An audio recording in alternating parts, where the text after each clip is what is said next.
अस्सलाम वालेकुम। प्रोग्राम किसान के नाम के साथ मैं हूं बिन्यामीन शौकत। ये ना तो अमेरिका है, ना कनाडा और ना ही चाइना, ये वतन अजीज पाकिस्तान है। और पाकिस्तान में भी अब जदीद किस्म का मॉडर्न कॉर्पोरेट फार्म बन चुका है, जहां तमाम तर काम मशीनों से किए जाते हैं। आपाशी सेंट्रल पिवट इरिगेशन सिस्टम से की जा रही है और बाकी भी दुनिया की जदीद तरीन एग्रीकल्चर प्रैक्टिसेस भी इसी फार्म पे ही की जा रही हैं।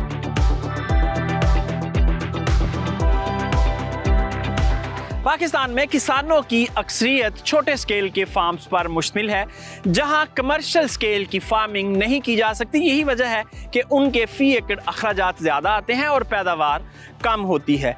ऐसे ममालिक जो ज़राअत में तरक्की याफ्ता हैं, उनको बगौर स्टडी करें तो पता चलता है कि उनके ज़री ट्रांसफॉर्मेशन में सबसे अहम चीज़ कॉर्पोरेट फार्मिंग थी। कॉर्पोरेट फार्मिंग क्यों ज़रूरी है और पाकिस्तान में इस वक्त कॉर्पोरेट फार्मिंग के बगैर ज़री तरक्की क्यों नहीं हो सकती, आइए आपको हकायक बताते हैं और चंद ऐसे ममालिक के बारे में बताते हैं जिन्होंने ज़री ट्रांसफॉर्मेशन के ज़रिए कॉर्पोरेट फार्मिंग की।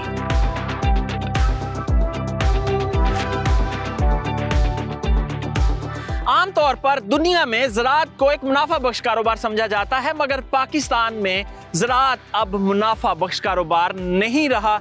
पाकिस्तानी किसान अक्सर कसम पुर्सी की ज़िंदगी गुजारने पर मजबूर है। वजह सिर्फ ये है कि हम रवायती फार्मिंग करते हैं, हम जदीद तरीके नहीं अपना रहे, हम कॉर्पोरेट फार्मिंग की तरफ नहीं जा रहे। आज का प्रोग्राम कॉर्पोरेट फार्मिंग के बारे में है। हम पाकिस्तान के जदीद कॉर्पोरेट फार्म फार्नग्रो एग्रीकल्चर फार्म का आपको दौरा करवाएंगे और वहाँ हम देखेंगे कि किस तरह मॉडर्न तरीके से ज़राअत हो रही है, कौन कौन सी मशीनें इस्तेमाल की जा रही हैं, किस तरह पानी का निज़ाम चलाया जा रहा है और बिजनेस फिजिबिलिटीज क्या हैं, क्या काश्त करके किस तरह मुनाफा कमाया जा रहा है। हमारे यहाँ ज्यादातर किसानों की तादाद ऐसी है जिनके पास रकबा 10 एकड़ से भी कम है। ऐसे काश्तकार ना तो बड़ी मशीनरी खरीद सकते हैं और ना ही फार्म की मैकेनाइजेशन कर सकते हैं, जिसकी वजह से रवायती तरीके पर ऐसी फसलें काश्त की जाती हैं जो ज्यादा मुनाफा बख्श नहीं होती। इसके बरक्स दुनिया में कोऑपरेटिव मॉडल के तहत कमर्शियल स्केल के फार्म्स बनाए जाते हैं, जहाँ ज़राअत मजदूरों की बजाय मशीनों से की जाती है। पढ़ा लिखा स्टाफ होता है जो दौरे हाजिर के जदीद तकाज़ों के मुताबिक काम करता है और फार्म को मुनाफा बख्श बनाता है। ऐसी फसल का इंतखाब किया जाता है जो बड़े पैमाने पर एक्सपोर्ट हो सके और बरामदी तकाज़ों को मद्देनजर रखकर फसल काश्त की जाती है। ये सब उसी वक्त ही हो सकता है जब मुल्क में बड़े पैमाने पर कॉर्पोरेट फार्मिंग हो।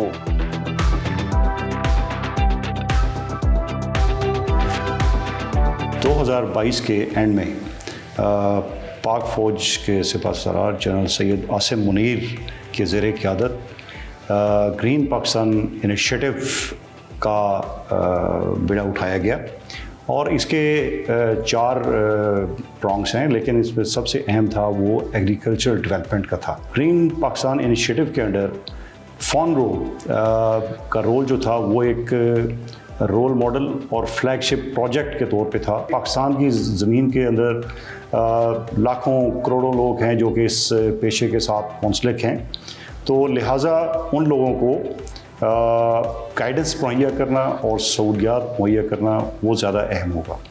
और हमारे लिए ज़्यादा अहम है कि हम वर्टिकल डोमेन के अंदर चीज़ों को एक रोल मॉडल और मेयारी एग्रीकल्चर प्रोडक्टिविटी की तरफ ले जाएं और वो लोगों को करके दिखाएं और उसके अंदर गाइडेंस मुहैया करें और रोल मॉडल मुहैया करें। तो इन तमाम काविशों का वाहिद मकसद यही है कि पाकिस्तान की फूड सिक्योरिटी को एड्रेस किया जाए, पैदावार बढ़ा के और पाकिस्तान के अंदर एग्रीकल्चर को दोबारा से ज़िंदा किया जाए, रेवोल्यूशनाइज किया जाए।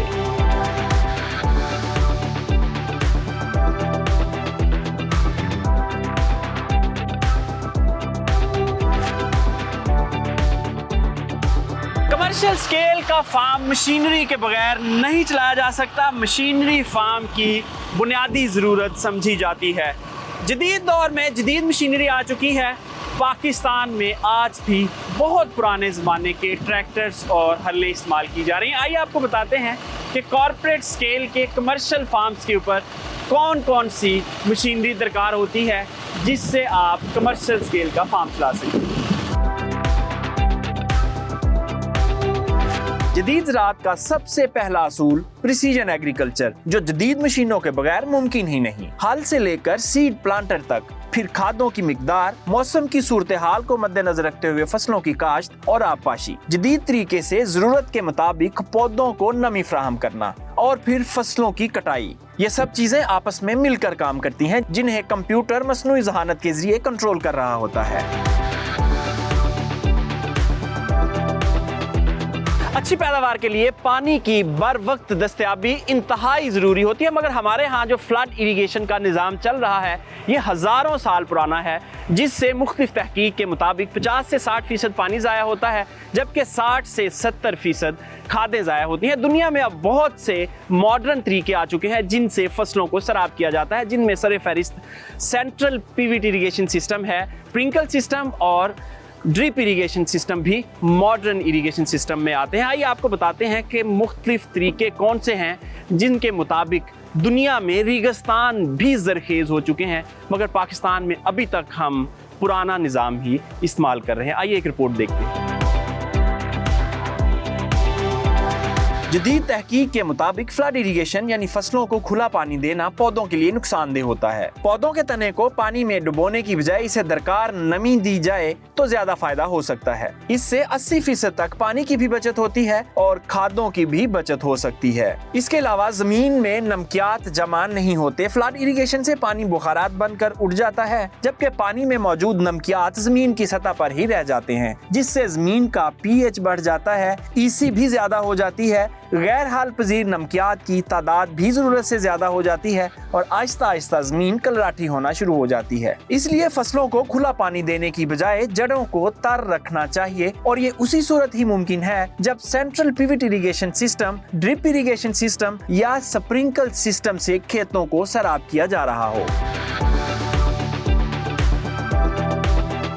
इंजीनियर दाऊद हमारे साथ मौजूद हैं जो फार्नग्रो फार्म पर ये पूरा इरिगेशन का सिस्टम मैनेज करते हैं। उनसे पूछते हैं कि इसके क्या फ़ायदे हैं और किसानों को क्यों ये लगवाना चाहिए। अस्सलाम वालेकुम। वालेकुम सलाम सर। सेंट्रल पिवट सिस्टम जबकि एक एडवांस इरिगेशन सिस्टम है, इसके सबसे पहला फ़ायदा खाद की बचत और पानी की बचत है। इसके साथ साथ ये बिजली की बचत भी करता है। अच्छा, फ्लड इरिगेशन जब हम करते हैं नॉर्मली जो हमारे फार्मर प्रैक्टिस करते हैं उसमें और ये शावरिंग में, CPI में, दोनों में क्या फ़र्क है? रिसेंटली कैलकुलेशन के मुताबिक ये 60% सेविंग इसने की है। इसकी अगर कॉस्ट की बात करें तो ये जो 168 एकर्स का आपने CP लगाया हुआ है, ये इसकी क्या कॉस्ट बनती है? सर 70 मिलियन, 7 करोड़ तक इसकी ये कॉस्ट सर 20 सालों पे डिवाइड करते हैं। हमारा जो आम फार्मर है जो इतना पढ़ा लिखा नहीं है, क्या वो इसे मैनेज कर सकता है? आम फार्मर कर सकता है लार्ज स्केल, लेकिन छोटे टीम रखनी पड़ेगी। जी। अच्छा, छोटे से छोटा यूनिट जो है वो कितने एकड़ पे लग जाता है, क्योंकि ये तो बहुत बड़ा है? ऐसा ही है सर, 7 एकड़ पे सर इस वक्त पाकिस्तान में एक टीम लगा रही है। ये जो आपको मॉडर्न CP नज़र आ रहा है ये फार्नग्रो फार्म पे लगा हुआ है। आइए आपको मज़ीद मशीन्स के बारे में बताते हैं और दाऊद से हम हेल्प लेते हैं।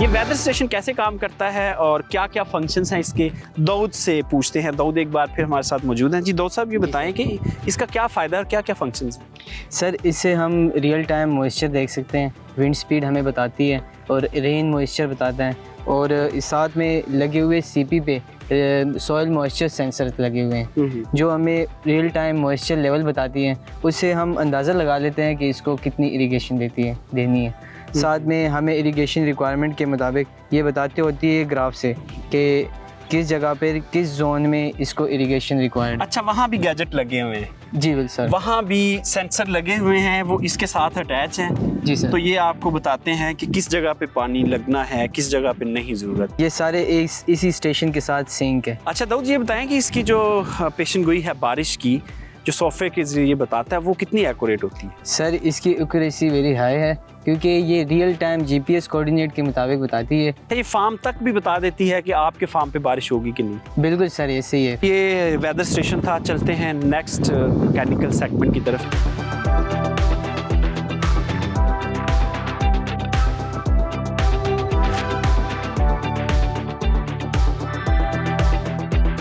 फार्नग्रो फार्म पर ये एक ख़ास बात ये है कि टोटल सिस्टम जो है ट्यूबवेल और बाकी चीज़ें वो सोलर पर मुंतकिल हो चुकी हैं। दोस्त साहब बताइएगा, हमने मिनिमाइज़ कर दी है या ख़त्म कर दी है बिजली की कॉस्ट? सर हमने अपनी ट्यूबवेल और सोलर जितनी भी इलेक्ट्रिसिटी प्रोडक्शन है उसको मिनिमाइज़ कर दिया है। हमारी CP 6 के 6 CPs सारी सोलर पे चल रही है। यानी जो हमारा इरिगेशन का सिस्टम है, जो हमारा सेंट्रल पिविट इरिगेशन सिस्टम चल रहा है, वो सारे का सारा हम सोलर पे ले जा चुके हैं। वो हम सोलराइज कर दिया हमने सर। जी दोस्त, आपका बहुत शुक्रिया। ये चंद चीज़ें थी जो हमने आपको दिखाई। इसके अलावा इस फार्म के ऊपर तकरीबन सारी चीज़ें मैकनाइज हो चुकी हैं और जदीद टेक्नोलॉजी जो है वो इस्तेमाल की जा रही है।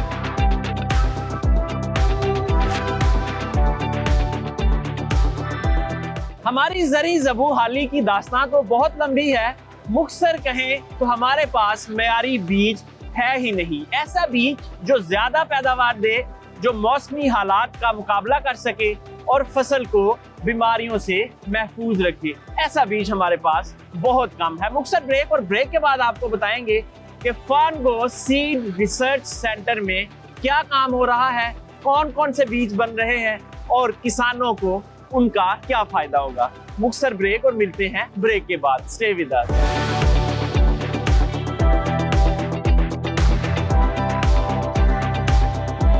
Welcome back. पाकिस्तान में 90% से जायद काश्तकारों की तादाद ऐसी है जिनका रकबा 10 एकड़ से भी कम है, यानी छोटे स्केल के काश्तकार। ऐसे काश्तकार ना तो इंटरनेशनल मार्केट से वाकिफ होते हैं और ना ही इस चीज़ से वाकिफ होते हैं कि मार्केट में किस चीज़ की ज़्यादा ज़रूरत है और किस चीज़ की कम, किस चीज़ की कीमत ऊपर जा सकती है और किस चीज़ की कीमत नीचे आ सकती है, क्योंकि ये सिर्फ अंदाज़ों के ऊपर ही फसलें काश्त करते हैं। आइए आपको बताते हैं कि कॉर्पोरेट स्केल का फार्मर किस एंगल से चीज़ों को देखता है, जबकि छोटे स्केल का फार्मर किस तरह चीज़ें प्लान करता है।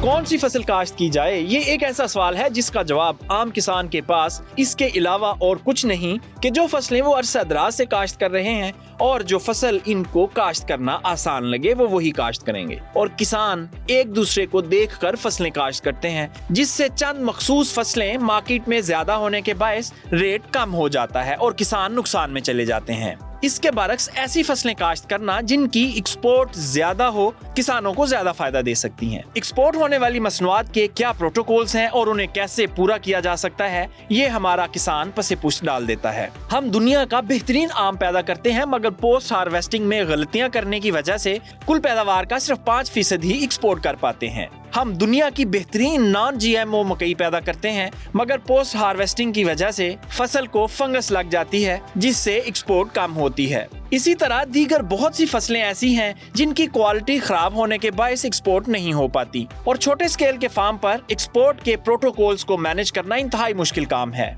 इन मसाइल का हल सिर्फ कॉर्पोरेट फार्मिंग में ही है।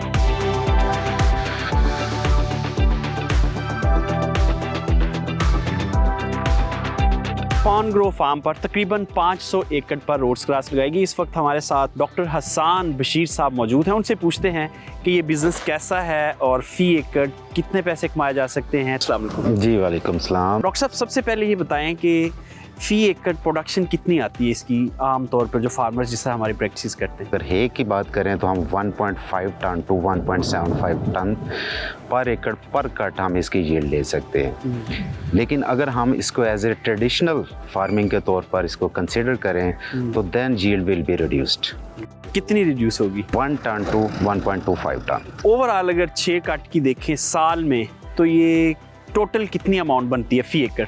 रोड ग्रास की 1 एकड़ की इनकम जो है वो 3 लाख रुपए पर एकड़ 6 कट की इनकम हमारे पास आती है। अच्छा, ये बताएं कि इस पे अखराजात कितने आते हैं? इस पे अखराजात जो आते हैं हमारे ईयरली एक सालाना जो अखराजात है वो 1 करोड़ से लेकर 1 करोड़ 10 लाख रुपए तक के हमारे एक्सपेंस। 500 एकड़ के? 500 एकड़। ये बताएं कि किन किन ममालिक में हमारा जो पाकिस्तान से रोड्स ग्रास है वो इस वक्त एक्सपोर्ट हो रहा है? हमारा मोस्टली जो है वो UAE में एक्सपोर्ट हो रहा है। जो हमारी सबसे बड़ी मार्केट है वो UAE है। डॉक्टर साहब, एक्सपोर्ट क्वालिटी का जो रोड्स ग्रास है उसकी पहचान क्या है? क्योंकि आम तौर पर ये कहा जाता है कि रिजेक्ट हो जाता है माल। कलर जो है वो लाइट ग्रीन होना चाहिए। उसके बाद इसकी जो है ग्रास की जो शाइनिंग होगी तो उस जो है ना उसकी वजह से रोड ग्रास की जो एक्सपोर्ट क्वालिटी बनती है। चलिए हमारे पास रोड ग्रास पड़ा हुआ, ज़रा दिखाएं कि इसकी पहचान क्या है। ये देखिए इसका कलर जो है वो ग्रीनिश कलर, लाइट ग्रीन है। और अगर हम कंपैरिजन करें तो ये देखिए जो नीचे पड़ा हुआ है ये ब्राउनिश है, ये ब्राउनिश है। ये एक्सपोर्ट के लिए एक्सेप्टेबल नहीं है, ये कलर जो है एक्सपोर्ट के लिए एक्सेप्टेबल है। एक्सेप्टेबल है बिल्कुल। अच्छा, इसकी प्रोडक्शन टेक्नोलॉजी पे अगर बात करें तो वो बताएं कि हमारे आम किसान जो हैं वो आसानी उगा सकते हैं या मुश्किल फसल है? आपको फोकस करना पड़ेगा अपनी लैंड प्रिपरेशन के ऊपर। आप लैंड प्रिपरेशन प्रिसाइज करें, ज़मीन को सॉफ्ट करें और उसको ज़ीरो लेवल करेंगे तो आपकी जो है यूनिफॉर्मिटी भी आएगी क्रॉप में, आपकी वाटर सेविंग भी होगी और आपकी क्रॉप एक जैसी होगी। 1 एकड़ में कितने किलो बीज चाहिए होता है रोड्स ग्रास का? रोड ग्रास का 8 kg से 10 kg। किस क्वालिटी का बेहतर है जो एक्सपोर्ट हो सके? एक्सपोर्ट जो है ना फाइन कट रोड ग्रास का सीड है जो सबसे बेस्ट उसकी परफॉर्मेंस है। ये बताएं कि इसका जो फर्टिलाइजर प्लान है वो क्या है? At the time of sowing यहाँ इसको बेसल डोज दी जाती है 1 बैग DAP का। उसके बाद जो इसकी पर कट 1 to 1.5 बैग यूरिया के इनफ होते हैं, हाफ बैग नाइट्रोफॉस का। तो 2 बैग्स पे ये 1 कट जो है वो इसका रेडी हो जाता है। ये बताएं कि इसको जो पोटाशियम खाद है वो हर कट पे जरूरी होती है या बेसल डोज के वक्त ही देनी बस? बेसल डोज के। जियोग्राफिकल पोजीशंस देखें तो किस किस एरिया में ये बेहतर ग्रो कर सकता है? जहाँ प्रोलॉन्ग समर्स है उसमें आप इसके कट जो है वो भी ले सकते हैं, अच्छे तरीके से इंक्रीज कर सकते हैं, क्योंकि रोड ग्रास जो है विंटर में आके डॉर्मेट हो जाएगी। जो रोड्स ग्रास है ये एक ज़बरदस्त फसल है, एक्सपोर्ट के लिए भी, आपके जानवरों के लिए भी। कमर्शियल डेयरी या फैटनिंग फार्मिंग में साइलेज या हे को बुनियादी हैसियत हासिल है। दुनिया में इन दोनों चारों के अलावा फैटनिंग या डेयरी कभी भी मुनाफा बख्श नहीं हो सकती, मगर हमारे यहाँ आज भी किसान रोजाना खेतों से चारा काटते हैं, उसे ट्रांसपोर्ट करते हैं, कुतरते हैं और जानवरों को डालते हैं। इससे न सिर्फ अखराजात ज्यादा होते हैं बल्कि जानवरों को सब्ज चारे की सूरत में 80% तक पानी ही खिलाया जा रहा होता है जो उसके जिस्म का बाकायदा हिस्सा नहीं बन पाता। अल्फा हे या मकई का साइलेज। अल्फा हे में नमी की मिकदार 12% तक होती है, जबकि मकई के साइलेज में नमी की मिकदार 50 से 60% तक होती है। इसलिए ये दोनों को मिलाकर जानवरों को देने से फैटनिंग या डेयरी का फार्म मुनाफा बख्श हो सकता है।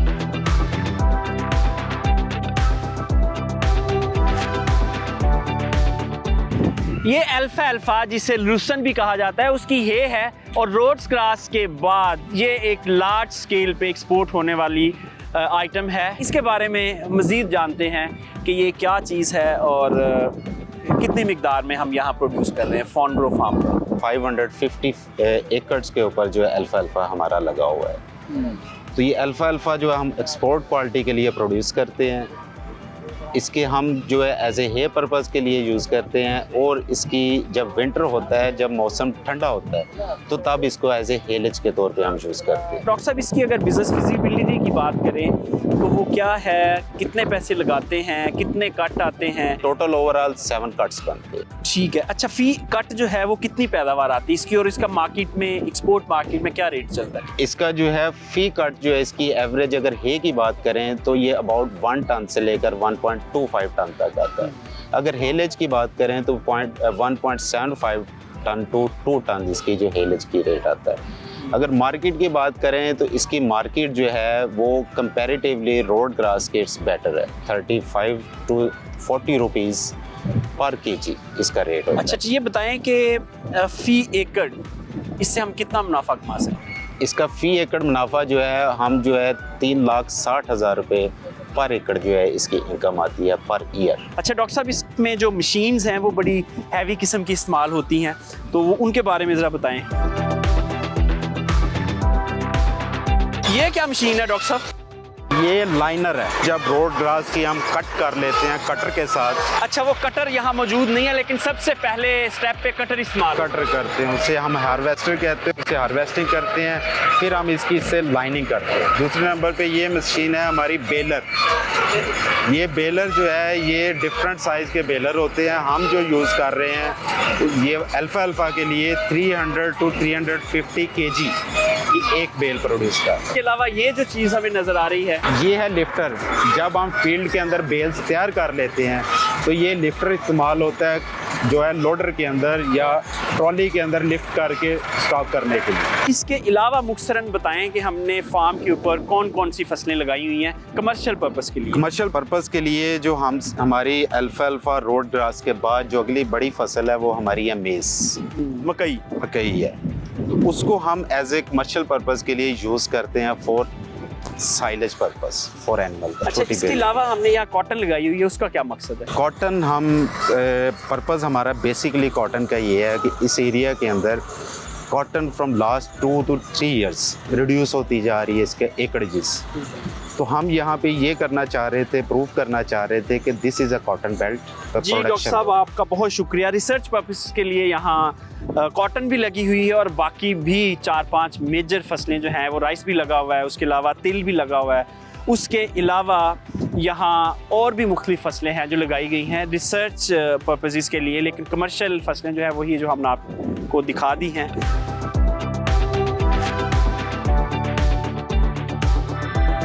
पाकिस्तानी ज़राअत को दरपेश चैलेंजेस में एक बड़ा चैलेंज मेयारी बीज की अदम दस्तयाबी का है। हमारे यहाँ मेयारी बीज बहुत कम है। सिर्फ गंदम एक ऐसी फसल है जो हम मकामी बीज से पैदा करते हैं। इसके अलावा हाइब्रिड चावल का बीज बाहर से इंपोर्ट किया जाता है, सब्जियों का बीज बाहर से इंपोर्ट किया जाता है, मकई का बीज बाहर से इंपोर्ट किया जाता है। कपास बीज की वजह से तबाह हो चुकी है। बाकी भी फसलों का ऐसी ही सूरत हाल है। सीड डेवलपमेंट सेंटर के मैनेजर डॉक्टर नैयत इकबाल साहब हमारे साथ मौजूद हैं। उनसे पूछते हैं कि जो बुरा सीड है, गैर मेयारी बीज है, वो किस तरह हमारी ज़राअत को तबाह कर रहा है। अस्सलाम वालेकुम। वालेकुम अस्सलाम जी, थैंक यू वेरी मच। अगर आपका सीड मेयारी नहीं है तो वो एक तो ये कि उसकी जर्मिनेशन ही सबसे पहले इफ़ेक्ट होगी, फिर उसका जो स्टैंड है, क्रॉप का जो स्टैंड है वो बुरी तरह मुतासर होगा।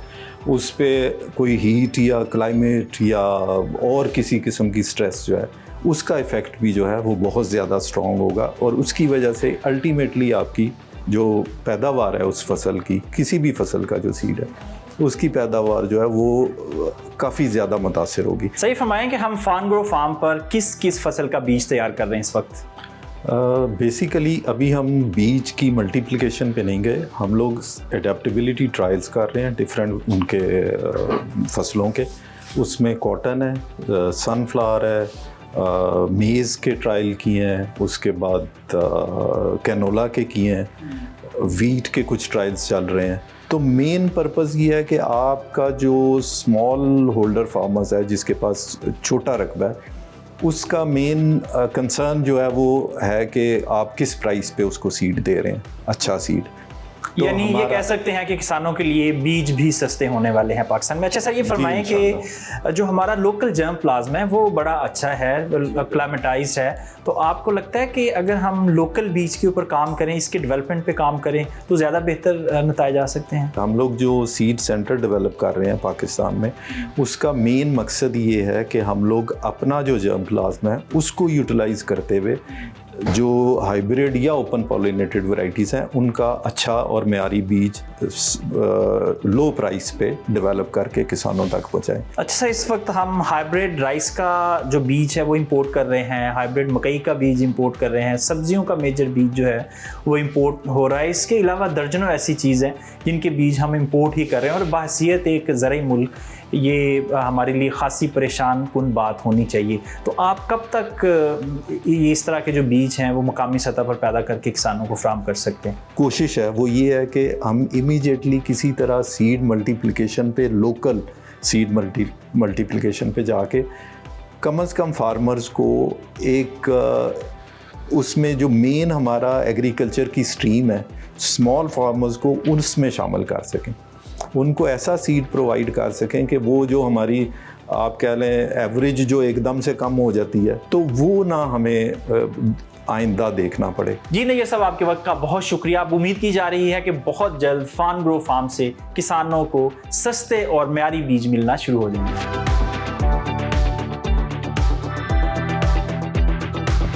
किसानों की कैपेसिटी बिल्डिंग और अमली ज़राअत सिखाने के लिए फार्म ग्रो फार्म पर एक एडवाइजरी सेंटर कायम किया गया है जहां मुख्तलिफ इलाकों से आए हुए किसानों को बताया जाता है कि उनके मसाइल का हल क्या है और वो अमली ज़राअत भी इधर सीखते हैं, मॉडर्न ज़राअत के बारे में भी इल्म हासिल करते हैं।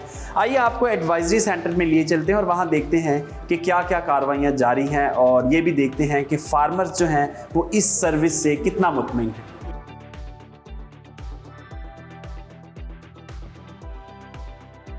अस्सलाम वालेकुम जी, क्या हाल है सब किसानों का? ठीक है। ये बताएं कि कितनी ज़मीन है आपकी? मेरे पास 500 एकड़ है। अच्छा, 500 एकड़ है। तो यहाँ क्या आप इनसे कुछ पूछने आते हैं ज़राअत के बारे में? इनसे मुख्तलिफ टाइम पे हम पूछने भी आते हैं और ये कंपनी मुख्तलिफ सेमिनार भी करती है, साथ जो किसानों को इधर साथ वाले उनको बुलाती है। तो कैसा रहा आपका एक्सपीरियंस? जो इनसे आप पूछते हैं वो जाके अप्लाई करते हैं? अप्लाई कर तो बहुत वो बेहतर रहा। रिजल्ट आता है हमारी उसका? प्रोडक्शन में बहुत ज़्यादा इजाफा हुआ और हमारे अखराजात जो है उनमें बहुत कमी आई है। जी, आपका क्या नाम है? हमारा नाम गुलाम शबीर है। तो कहाँ से आप? खानेवाल से। कितनी ज़मीन है आपकी? 55 एकड़। क्या लगाते हैं ज़्यादा? हम ये शुगर कैन लगाते हैं और मेज़ लगाते हैं। तो यहाँ आप पूछने आए हैं कुछ? हम इधर आते हैं, ये इनकी टीमें हैं फार्म ग्रो की। तो पहले जो हमारी इसमें ज़िम्मेदारों के काम करते थे, हमें कोई समझ नहीं थी, हम नुकसान उठाते थे। अब ये आए हैं, हमारी इनकी टीमें आती हैं, हम इनसे पूछते आते हैं और हमारा जो अब फसल है वो बेहतर होगी। अच्छा, आपका क्या नाम है? मेरा नाम अब्दुल वहाब। आप कहाँ से हैं? कितनी ज़मीन है? क्या काश्त करते हैं? हम बेसिकली इधर खानेवाल से ही हैं, लाहौर मोड़ से, और हमारा जो काम है वो अल्फ़ा अल्फ़ा का है। हम मोस्टली काम करते हैं एक्सपोर्ट का। सम टाइम इश्यूज़ आ जाते थे कि जैसे कि हम एक्सपोर्ट क्वालिटी नहीं बना पाते थे क्योंकि हमें प्रॉपर गाइडेंस नहीं थी। टीमों ने हमें अकोमोडेट किया कि हम आपको बताएंगे कि आपने इसको कैसे मॉइस्चराइज आपने इसका प्रॉपर बनाना है ताकि आप इसको ना एक्सपोर्ट क्वालिटी के मुताबिक बना सकें। जी भाई, आपका क्या नाम है? कहाँ से आए हैं? कौन सी फसल लगाते हैं? कितना रकबा है? मेरा नाम अली रज़ा और बेसिकली कबीर वाला से हैं और फसल बीटी कॉटन का काम है। कितने रकबे पे लगाते हैं? वो तकरीबन 30 एकड़ है। ठीक है। तो क्या प्रॉब्लम आ रहा है अब? इसमें प्रॉब्लम वाइट मक्खी का। अच्छा, सफ़ेद मक्खी का? हाँ जी, problem। सफ़ेद मक्खी। तो आपकी डॉक्टर साहब से डिस्कशन हो गई? हाँ जी, डॉक्टर साहब से इलाज बता दिया उन्होंने? हाँ जी। जी, आप सब दोस्तों का बहुत शुक्रिया। आप भी जिस किस्म की भी फार्मिंग कर रहे हैं और पाकिस्तान के किसी भी ज़िले में कर रहे हैं, फार्म ग्रो फार्म पर आकर आप अपने मसाइल बता सकते हैं और यहाँ के माहिरीन आपको हर किस्म का सलूशन बताने के लिए हर वक्त तैयार हैं।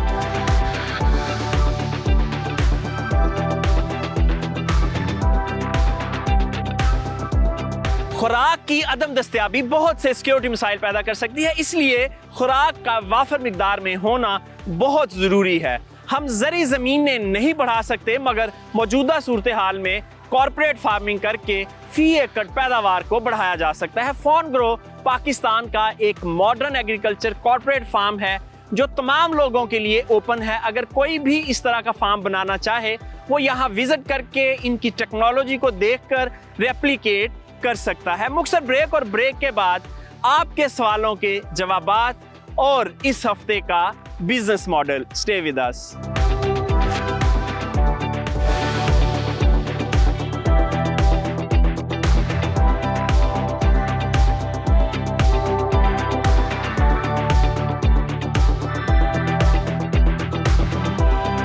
प्रोग्राम के लास्ट सेगमेंट में खुशामदीद। जैसा कि आप दोस्त जानते हैं कि ये सेगमेंट होता है सवाल जवाब का। किसान भाई हमें अपने मसाइल भेजते हैं और हम उनके जवाबात पेश करते हैं। चलिए देखते हैं कि आज का क्या सवाल है हमारे पास। जी रिबा। जी सर, तो मुल्तान से मोहम्मद मुनीर हमारे किसान भाई, उन्होंने हमसे सवाल किया है कि कपास की फसल का पौधा बढ़ता जा रहा है लेकिन उस पर फल बूटी नहीं लग रही, इसका हल बताइए। जी रिबा, जब बारिश ज़्यादा होती है तो पौधे को नाइट्रोजन ज़्यादा मिलता है, जिसकी वजह से पौधे की वेजिटेटिव ग्रोथ ज़्यादा होती है और पौधा अपना कद तो बढ़ा लेता है लेकिन फल कम लगता है। तो ऐसी सूरत में किसान को फौरी तौर पर माइक्रो न्यूट्रिएंट्स का स्प्रे करना चाहिए और उसके बाद पौधे को पोटाश देनी चाहिए और कोशिश ये करनी चाहिए कि SOP यानी सल्फेट ऑफ पोटाश दें ताकि पौधा फौरी तौर पर फल उठा सके। जी, अगला सवाल क्या है हमारे पास?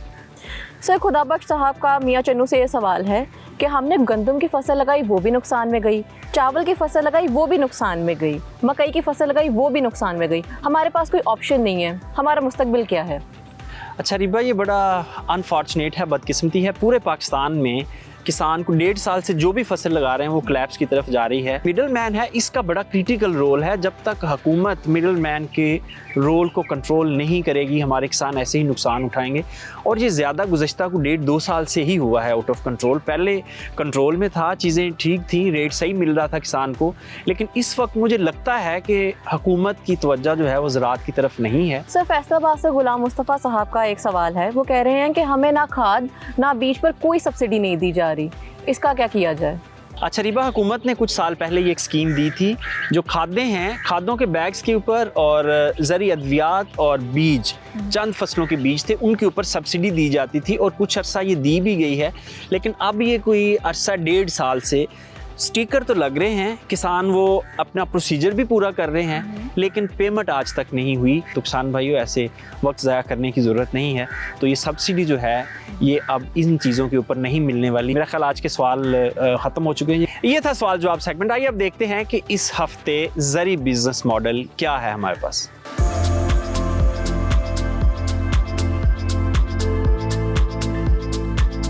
अस्सलामुअलैकुम, किसान के नाम ज़री बिजनेस मॉडल के साथ मैं हूं अरीबा तारिक।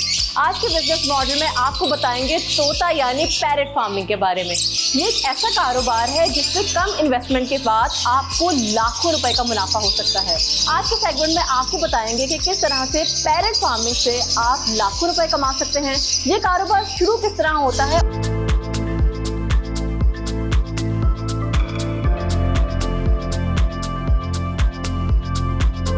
आज मैं जिस पैरेट फार्म पर मौजूद हूँ, उनके मालिक यासिर खान रोकड़ी साहब पाकिस्तान के टॉप पैरेट ब्रीडर्स में से एक हैं। आइए उनसे बात करते हैं। जी अस्सलाम वालेकुम यासिर। वालेकुम सलाम, how are you ma'am? I am very good. आप ये बताइएगा कि इस फार्म को शुरू करने का शौक कहाँ से डेवलप हुआ? जी को 10 साल पहले वैसे ही मैंने शौकिया कुछ बर्ड्स रखे और वो फिर शौक बढ़ता गया और वो बढ़ते बढ़ते फार्म बन गया जी। ये बताइएगा कि ये जब फार्म आपने शुरू किया था, इसकी इन्वेस्टमेंट कितनी थी और किस तरह से आपका आगे जब ये कारोबार बढ़ा तो फिर कितना आपने एक्सपेंड किया? पहले जो बर्ड्स मैंने खरीदे थे मे बी वो 5 हज़ार रुपये के टोटल बर्ड्स होंगे। वो फिर जब आपको शौक होता था प्रोग्रेस करते जाते हैं। और जो पैरेट फार्मिंग है इसका सबसे बड़ा प्लस पॉइंट ये है कि वो मल्टीप्लाई करते हैं। आपने 2 पेयर भी ले लिए तो उन्होंने आपको 7-8 जोड़े बच्चों में निकाल देने, तो आप 1 साल में 2 से 10 जोड़े पे आ जाते हैं। इस वक्त हम जिस फार्म पर मौजूद हैं, आपके पास कितनी ब्रीड्स हैं मौजूद? लवबर्ड्स की तकरीबन सारी मेरे पास वैरायटी मौजूद है। मैं लवबर्ड में स्पेशलाइज करता हूँ। लवबर्ड एक अफ्रीकन पैरेट की किस्म है, एक स्मॉल साइज पैरेट, और मैं इसी में ही स्पेशलाइज करता हूँ। लवबर्ड का ही मुझे शौक। इस वक्त आपके पास जितनी ब्रीड्स मौजूद हैं, इसमें सबसे ज़्यादा मुनाफा बख्श ब्रीड कौन सी है? मतलब मार्केट वैल्यू किस ब्रीड की ज़्यादा है? डन फेलो एक ब्रीड है जो बेसिकली डार्क बॉडी और रेड आई कलर की वजह से काफ़ी फेमस है, और इस वक्त पाकिस्तान में और दुनिया में सबसे ज़्यादा डिमांड डन फेलो की है। आप इनको खुराक क्या देते हैं? इसमें मुख्तलिफ़ किस्म के वाइटामिन होते हैं जी, मुख्तलिफ़ किस्म की कैल्शियम मिनरल्स वो मार्केट में तैयार मिलते हैं आपको। आप बस एक सर्टन प्रोपोर्शन से इनकी दाने के अंदर इनकी सॉफ्ट फूड हम इनको देते हैं, उसमें मिक्स करके इनको आप खिलाते हैं। परिंदों में जो डिजीज़ हो जाती है उसका आप किस तरह से तदारुक करते हैं? आपको कोई भी परिंदे को बीमारी हो रही है, स्पेसिफिक पैरेट की बीमारी की एंटीबायोटिक्स भी अवेलेबल हैं, दवाइयाँ भी अवेलेबल हैं, और एवियन क्लिनिक्स अवेलेबल हैं। कोई भी शख्स जो कि कारोबार शुरू करने जा रहा है, उसको कितनी इन्वेस्टमेंट की ज़रूरत है? आई थिंक इन्वेस्टमेंट से ज़्यादा इम्पॉर्टेंट है कि उसको शौक कितना है।